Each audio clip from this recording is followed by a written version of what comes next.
qu'il n'y a aucun problème au sein de l'Union sacrée. Méga plateforme politique et électorale. Toutefois, je tiens à préciser une chose. Les ennemis de la République ne s'entendaient pas qu'un jour l'Union sacrée va faire sa sortie officielle pour communiquer avec notre peuple.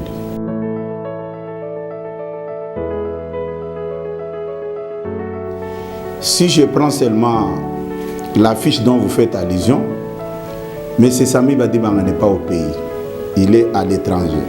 C'est quelqu'un avec qui nous avons longuement échangé.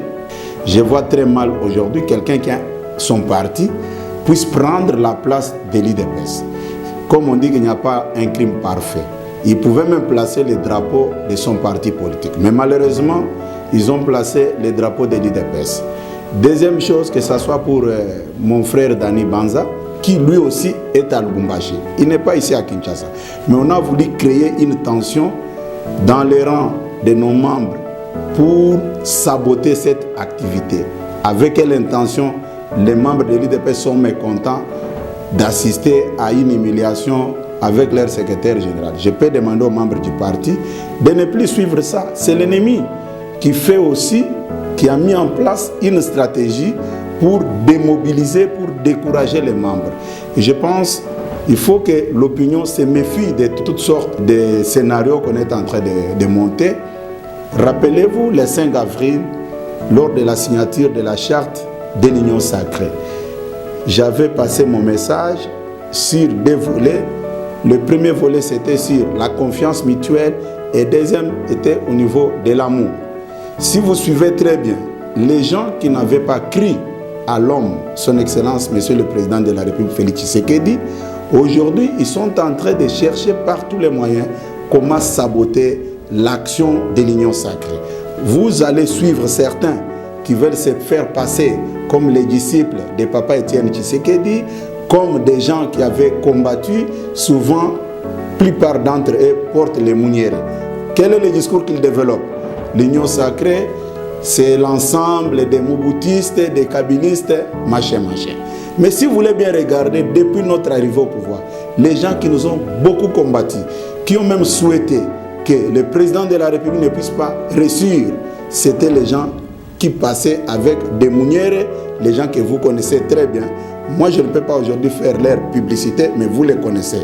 Je demande à notre base de faire confiance à l'Union sacrée. L'Union sacrée, c'est la vision du chef de l'État. En lançant l'appel, le chef de l'État n'avait pas fait l'exception de personne. Il était clair dans son message. Il avait appelé tous les Congolais pour sauver le pays. L'appel à l'unisson, ça ne faisait pas la discrimination. Aujourd'hui, si vous croisez quelqu'un qui vous raconte sa vie, que lui est plus parfait, méfiez-vous de cette personne. Rendez-vous le 29 avril au stade des Martyrs. C'est ce que l'opinion attend. Le chef de l'État attend beaucoup de nous. Nous l'avons soutenu, nous sommes derrière lui. Que personne ne vienne avec un discours pour démobiliser, vous dire des choses. Je suis là, je signe tous les documents qui engagent l'IDPS au sein de l'Union sacrée. Nous travaillons sur la réussite, que les gens ne viennent pas vous tromper. Oh non, on a vu l'affiche. Ça, c'est leur proposition qui n'a rien à voir avec la vision du chef de l'État. Faisons confiance aux animateurs de l'Union sacrée, les membres du Présidium et tous les présidents des partis politiques membres de l'Union sacrée. Ce qui est important, c'est les rendez-vous du 29 avril au stade des Martyrs à 10h. Soyons nombreux pour écouter les messages de l'Union sacrée, pour montrer à la face du monde que tous les peuples congolais, même les petits-enfants, sont derrière leur chouchou, Fachi Béton, Félix Tshisekedi, l'homme du moment. Merci.